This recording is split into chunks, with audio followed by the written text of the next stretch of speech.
আসসালামু আলাইকুম বন্ধুরা, কেমন আছেন? গুজরাট থেকে সকল বন্ধুকে জানাই এমএন কিচেনে অনেক অনেক স্বাগত। আজ আমি আপনাদের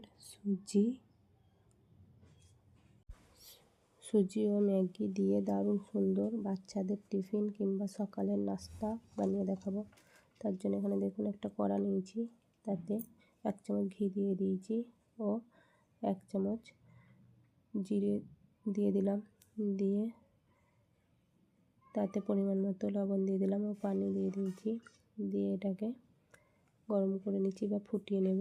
এরপর দেখুন 1 বাটি আমি সুজি দিয়ে দিলাম এবং এই 1 বাটি সুজি দিয়ে এটাকে একটা ঘন খামির তৈরি করে নেব।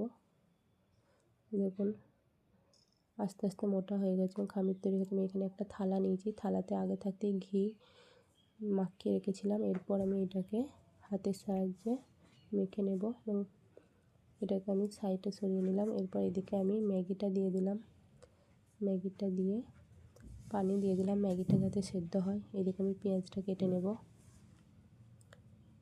দেখুন পেঁয়াজটা আমি কেটে নিচ্ছি, কাটা হয়ে গেছে। টমেটোটা আমার কাটা হয়ে গেছে। এদিকে ম্যাগিটা সেদ্ধ হয়ে গেছে, তুলে নেব এবং তারপর কড়াতে আমি তেল দিয়ে দিলাম এবং পেঁয়াজটা দিয়ে দিলাম। পেঁয়াজটা নেড়ে নেব এবং একটু রং চেঞ্জ হয়ে গেলে, কালারটা চেঞ্জ হয়ে গেলে আমি টমেটোগুলি দিয়ে দেব। এরপর হলুদ গুঁড়ো, লঙ্কার গুঁড়ো, ধনে জিরের গুঁড়ো দিয়ে ভালো করে নেড়ে নেব। এরপর একটা ডিম দিয়ে দেব। আপনারা চাইলে ডিমটা দিতেও পারেন বা নাও দিতে পারেন। আমার ছোট ছোট ছেলে মেয়ে আছে তো ওই জন্য তাদের জন্য আমি ডিমটা দিলাম। এরপর ম্যাগিটা দিয়ে দেখুন ভালো করে নেড়ে নেব এবং ম্যাগিটা দিয়ে আমি ভালো করে নেড়ে নিচ্ছি। এবার ম্যাগির ওপর থেকে ম্যাগি মশলা দিয়ে আবারও নেড়ে নেব এবং এটা আমার দেখুন একদম তৈরি হয়ে গেছে। এরপর তুলে নেব।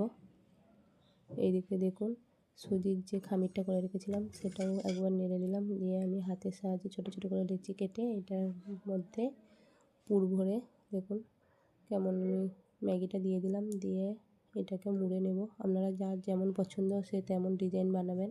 আমার এটা সুবিধা মনে হলো তাই আমি এরকম করে ডিজাইন করলাম।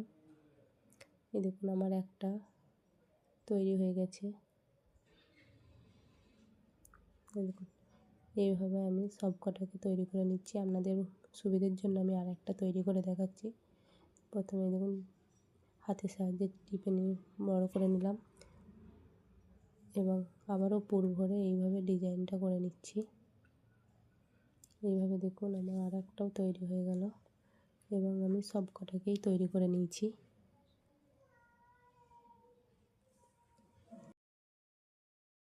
কড়া চাপিয়ে দিলাম এবং কড়াইয়ে তেল দিয়ে দিলাম। তেলটা গরম হয়ে গেছে এবং আমি এরকম ছেড়ে দিলাম এবং এখানে 1 পিঠ উল্টে দিয়েছি। দেখুন কালারটা কত সুন্দর এসছে এবং এগুলো হয়ে গেছে, আমি তুলে নেব।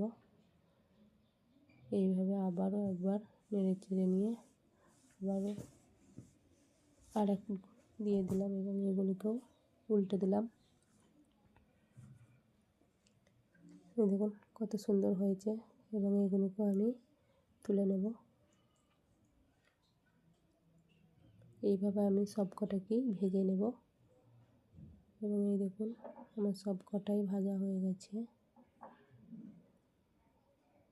যদি ভালো লাগে লাইক, কমেন্ট ও শেয়ার করবেন। ভালো থাকবেন, দোয়া করবেন। আল্লাহ হাফেজ।